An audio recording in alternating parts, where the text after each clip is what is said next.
Perfect. So, who do we got here, Bob?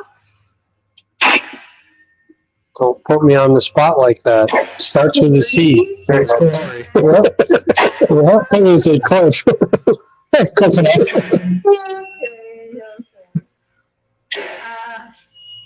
What are you doing, Corey? Oh, just picking up the JL. Picking up the JL. It's been through. You guys talk. A little bit of a change. Move it back. You're going to move it back. Yeah. Okay. So, Yeah. what did you mention when you brought the JL here? Well, there's a lot going on with it. The suspension just did not work for what I put it through. I do some competitive rock crawling with it. I obviously just wheel it personally. Through some of the hardest areas in New England, I am not a buggy, so I'm not doing buggy lines, but and I just kept breaking things. I was on like my 4 set of control arms and just all kinds of issues, constant bump stop issues, blowing out links, everything. And a little bit of the driver. it's a lot of the driving. Yeah, probably shouldn't wear a full body JL the way I do, but I can't afford another Jeep and I can't afford a buggy, so Okay. that's what I have. So, now you wanted your Jeep to be a juggy? A Jeep buggy? It's a Jeep. It's still a Jeep. It'll never be a buggy, but We don't do that. but you will absolutely attempt a lot of buggy lines this upcoming No, it'll season. climb way better than it did. Yeah. Probably be on its lid a couple times in the next year. So should we show everybody what happened? What's your favorite stuff that you're seeing? You go over it. Honestly, What you're seeing that's different? well, the biggest thing that I saw at first was rocket coils. My old rock sliders were like down to here probably. They hung on everything. Obviously this just looks amazing. Everyone loves bare aluminum in my opinion. I love bare aluminum. The wheelbase. Yeah. The wheelbase is going to make a big difference because now I'm not going to be stuck in 2-door lines or 4-door lines, which is nice because everyone knows most of the obstacles that are driven. I take that back. We have wheeled up in New Hampshire once.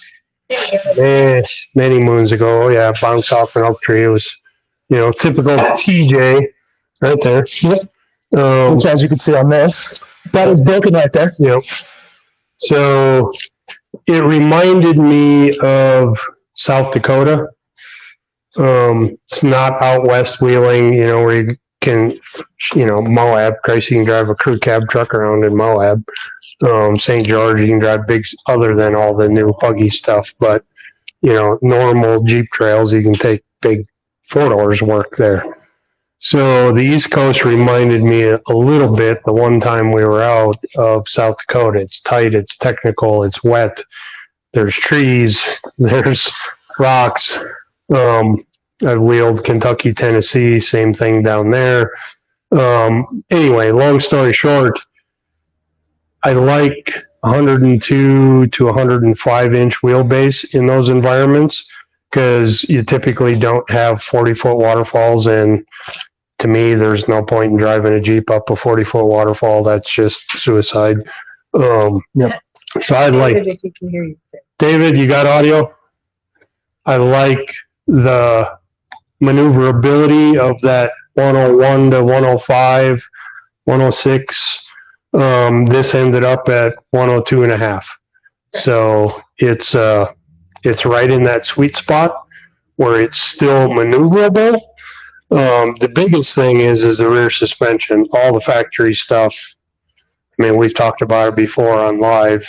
I think it was up here on this lift after I cut everything off. We rearranged all the suspension pickup points.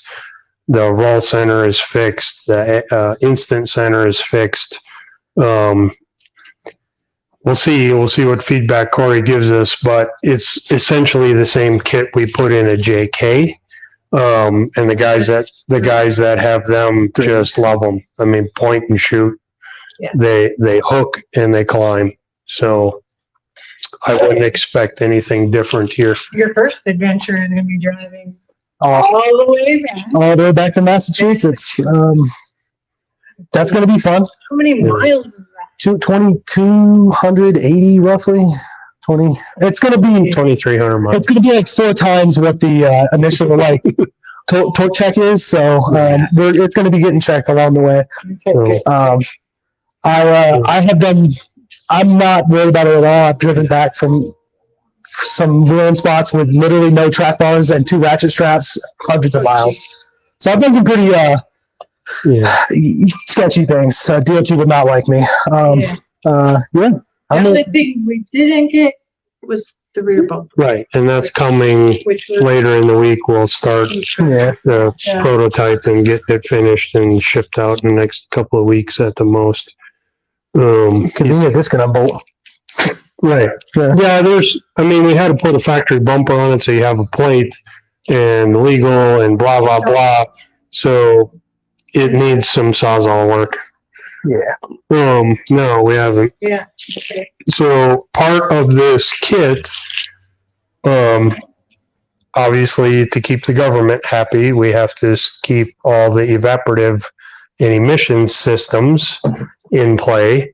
And the only way to put the canister for this, it's underneath, it's not in a car, but the trunk had to go away. So it's hard to see it, but We got a toolbox in there. Toolbox is good. so we had to develop a trunk delete to be able to have Not that you got in your trunk anyway. Right. room to put the evap canister. A really convenient spot to catch mud and stuff. I'm actually kind of glad it's gone. Yeah. Yeah. And that also allowed us, once that canister or that trunk was gone, because it was like credit card thickness off the truss and the rear end, because that's how far we pushed it back. Uh-huh. That allowed us to put a full length tailpipe back in it, because now we could creatively move the tailpipe around the new coil buckets, but the trunk would have blocked that, so it would have just had to have a turn down. So that was a cool, that works too. Yeah, So now we got a full length tailpipe in it as Did you well. have to do something to that's in there? Did you have to modify that a little bit? Well, it's the guys at Anti-Rock mix and matched a few pieces for me. This will become an option to the kit. It's a JL sway bar and mount in the frame, but then we didn't use the arms that come with a JL kit. If you just order a JL kit, the arms won't fit. So these came out of their custom catalog, because they sell them by lengths. So we found out what length we needed, and so it's a bit of a hybrid, but for all intents and purposes, it's a JL sway bar, other than the arms are too long that come in the kit. So that's another piece that will be part of this. One of my design goals in the whole thing was to not have to mess with the upper shock mount. So that is the factory upper shock mount. And the reason I didn't want to mess with it, it's in a really not good spot to cut it out. Yeah. So I'm not afraid to cut stuff. Obviously, we cut the hell out of this thing. But that one starts to get very cumbersome to get out. So we tried, and it works. Now, I don't know if Mary shows you from this angle, the shock is way more vertical than stock JL or JK shock is, which the factory shock angle is why they don't work part of it. Now that the shock is stood up, they dampen. I was blasting it around this morning, and it just soaks the bumps up. We're working with our spring supplier to come up with, both Corey and I agree, it's a little tall, to come up with a little shorter ride height, because at this height on, say, a Jeep on 37s, it's going to be redunculous. So next couple of weeks, we'll work through that. We use the springs that were in it, because they do work. It rides good. It's just, we'd like to see a inch and a half lower ride height. So I'm gonna have to work with the spring guys to come up with the right spring to make that work. Anything else with that? Yeah, we did where's your winch remote? You know? Home? Yeah. No, it's somewhere. Yeah, so I can suck the cable up. I didn't know. I haven't seen this thing in so long. I forgot where everything is. So yeah, we put our Guardian bumper on the front. Didn't really change anything in the front. No, one thing I want to point out with our Guardian bumper, the bumper is designed around 3 winches, right? The M series Warn 8000 or the 8000, the XD, make sure I'm describing it right, the XD9, so the 9,000 pound winch, and the 9.5 XP. And the reason I designed it around those 3 winches and those 3 winches only is you can unbolt the motor assembly, and Warren uses a symmetrical pattern. So you don't run into this deal. You unbolt the motor, you clock it one bolt hole this way, put all the bolts back in, which will put the handle here where the handle will work. If you choose to run any other winch than those 3 winches, you end up with this. You're going to have to modify the grill, modify your handle, do something. I already cut enough stuff on Corey's Jeep. I didn't want to cut his grill. No big deal. We just pull the handle off. It's in a bag in the Jeep. So he can solve that when he gets home. Other than that, this is the Rough Country Pro 9500. It fits in beautiful. We did have to remove, because the solenoid, kind of like a Xeon, is mounted on top of the winch. So we did have to relocate the solenoid package, but it was a simple bracket, which slid it forward, because otherwise we'd have had to carve out an even bigger hole in the grill, and yeah, not cool. It's easier to make a different bracket than. I will come up with a solution for that. Yeah, there's multiple ideas. Yeah, maybe just change the winch. I'm not married to a rough country winch. What did so- what did your bumper look like? I don't remember. Stuck out to roughly. Yeah, it was out there in the weeds. It was a $150 bumper, and I needed it because I had a comp one weekend. I ripped the bumper off the vehicle. I had a comp the next weekend, and you have to have recovery points for it. So about $150 one. It's probably not around here. Probably in the scrap bin, I would imagine. Where it belongs. Where we took it off. It was a discontinued desktop bumper that was like, it was kind of gaudy. but it was cheap big and it was quick. Our Guardian, the D-ring mounts are in line with the frame, so you're putting all the load in line with the frame. They're welded inside and out. The cross bolts that go through it are through a tubular sleeve. Obviously, I hate the word, but frame chop, you do have to cut about 4 inches of frame off. So Times you're gonna get. yeah, it is a point of no return install because you can't go back. You're losing all the frame mounts, everything. But since he was talking about comps and recovery points, we've pulled full-size trucks out of this on bumper to bumper and stand on it in reverse. The bumpers don't care, so they're pretty tough. Yeah. That's pretty much it in a nutshell. I love the look of it. Unlike Corey, yep, I was going to say Cliff, but I got that stuck in my head. Unlike Corey, I don't like bare aluminum. This would look bitchin' painted to match. But everybody has their own opinion. I like it, I mean, I like it, but especially like it. it would be. You know, I think if it was different than the gray, it would be a paint match, but this gray is very, very boring. It was a very, very cheap Jeep. It was $27,000 with 7,000 miles on it in 2021. So, but it would not have been my pickup color. While it was on the lift, we looked Vinyl that baby. We looked at the front suspension. I have some ideas. That's going to take a while because Jeep didn't do us any favors the way they put the gas tank in the two doors.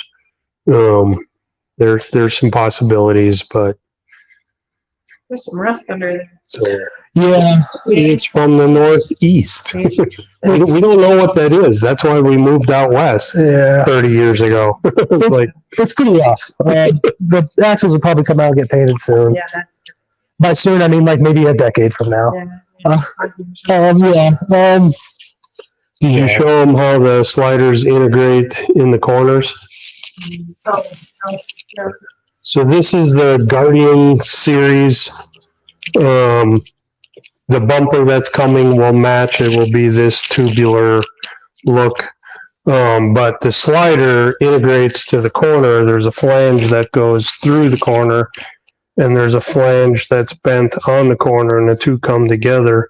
Package deal. Yeah. So this is kind of an all or nothing Yeah. package. We will in time make a standard corner.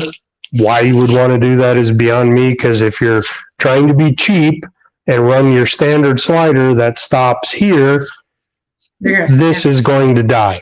Yeah, it's gonna. So it needs the slider length to match the wheelbase. Yeah.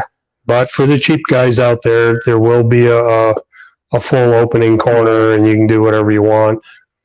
And I know there's probably questions there already. Well, what about an 8-inch stretch? What about a 10-inch stretch? Blah, blah, blah. We'll sell you a blank. You do whatever you want to do. You go any further, You have to deal with this, and emissions are going to be a problem when you have to deal with that. Shock mount is a problem if you go any longer. And there's nowhere to put the shock mount, because the body mounts on these are external on the frame. They run out of real estate. So, well, according to Bob, 6 inches is all you need, right, Mary? Red.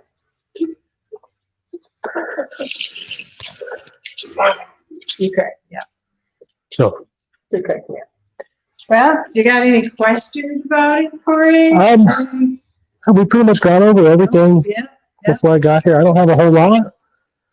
I'm excited to test it. First has to be the drive, and then Yeah, I'm excited to see what kind of fuel mileage you get all the way home. yeah, it averaged like 18 on the way here on 40s. Yeah, which is pretty good. Considering I don't drive slow. And yeah, we'll see. There's a lot of reasons I'm worried. The clutch, I don't know if you felt that. I'm worried about making it home with that. Although there's a recall on the clutch, so when I get home, I do get a free clutch.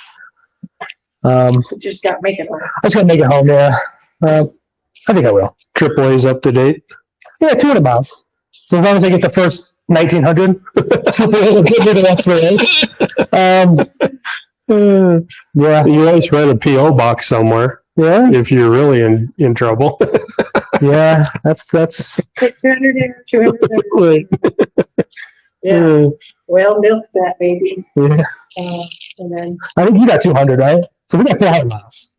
Okay, we're good. The way end, honestly. Yeah, there's a lot of reasons that Should make it. I think it'll make Easy. it. I'm very confident, but confidence has failed me a lot in the past. So Suspension and armor will make it. yeah. yeah, I don't have to worry about that at least. Yeah, it does. It looks really good. It's one of those things where pictures don't do it justice. It makes I never liked a two-door Wrangler newer than 07, so that's JK or JL. I'm a TJ guy. I've always been a TJ guy. I will die a TJ guy. The reason I don't, Radiator driver. well, that fits a different role. But my hard trail Jeeps, like my TJ. But anyway, the reason I didn't like these is the look. The overhang, that it's it's like an old Mack truck. It's like the rear end is up under the day cab. You know, it looks funny. Once you get them to here, then now it looks right. So That's I'm sure there's probably a question floating around out there somewhere. What about flares? What you see is what you get.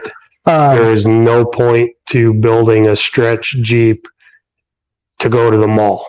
If all you're interested in is minor trail riding and going to the mall, leave it alone. I can drive it in for inspection. I'm gonna make some cheap flares, probably hot glue some magnets on the inside, stick them on, go get my sticker, rip them off, leave them for a year. That's the only thing. There's a lot on this that I'm gonna have to make mass compliant. It's gonna be on stock suspension. It'll scrape probably the wheels everywhere. It's just got to go a mile, get inspection, come back, goes right back to this. So, yeah, typical government. Yeah. So, but you know, everybody's got to deal with what they got to deal with to have what they want. So that's unfortunate because New England has a lot of really great wheeling. Yeah, I wish it didn't so that I could justify moving more, but it. You don't think it does? No one thinks in New England has good wheeling, but no, there's good stuff. See the properties and a lot of it's private. That's the downside. Being from Texas initially, I can say the wheeling in New England is times better than Texas. Yeah, and that's the only thing I'll ever say. I mean, Texas isn't the best at, so that's what you get. So, but yeah, we're looking forward to getting some progress reports and driver bill. Obviously, we're going to get a drivability report sometime this afternoon as he's going through Nebraska. I'll leave tomorrow for Nebraska. You're going tomorrow? Leave tomorrow for Nebraska. So today to Nebraska, where are you going? What? You're going to Nebraska today? Tomorrow morning. Well, I'm driving through Nebraska. I wish I could stop in Nebraska and stay, but why? Well, when you compare it to Mass, every state I pass, I'm like, wow, I would love to live here, except for Chicago. Oh well, Illinois. That one I drive through. Yeah. Isn't that where China is? Indiana. Yeah. Indiana. Oh, okay. He's a couple hours from Chicago. Yeah. Southeast. Yeah, southeast of Chicago. Yeah. Alrighty, well, should we wrap this up? Yep. If anybody's got any questions, Tanner's up to speed. We got a lot of pictures. We're going to be putting stuff up on our website pretty soon. She's gonna be getting a lot of pictures. Right. Pictures. Yeah. We need another 2-door. So if anybody's out there gotten one that wants surgery, we can make you a trans JL. We'll cut some stuff off and glue some stuff back on. Maybe that's what I should name name it. So we need another one to finish the like install manuals, and I always like to do at least 2. I'd prefer 3 before we release it. Just check fitment because we've been bit in the ass. Gladiators, perfect example. Mary's gasser has one cross member system for the transmission, and then Jeep said, yeah, screw that, we're gonna do it this way. So none of our sliders would work with the new style until we made them to fit both. Unisex. So Jeep likes to do mid-year and model year, just change shit because they can. So I'd like another one to double check some of that stuff. So if you know anybody or anybody watching has a 2-door that they want to get done up, give me a call. Get you on the schedule. So All right, with that, yeah, we're out of here. wrap it up. Lunchtime. Like Corey, hit the road. Bye, Corey. Sounds good. Have a good